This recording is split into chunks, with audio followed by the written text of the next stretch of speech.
الفقرة اللي بعد كده هي فقرة سبوت لايت وآخر الأخبار.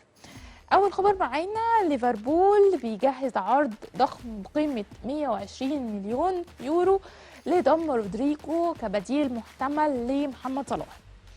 والخبر اللي بعد كده، أعلن مارسيلو اعتزاله نهائيا قبل أسابيع قليلة بعد عودته إلى فلومينسيني، ويستهدف نادي ريال مدريد صفقتين قويتين لتعزيز صفوفه الموسم اللي جاي.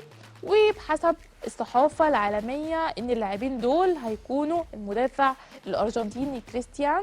حسب شبكة ترانسفير ماركت العالمية، فإن القيمة التسويقية لمرموش ارتفعت خلال شهر مارس الحالي، وبلغت القيمة التسويقية لمرموش في الوقت الحالي ل 75 مليون يورو، بزيادة قدرها 15 مليون يورو، حيث كانت قيمته تبلغ 60 مليون يورو في بداية العام الجديد.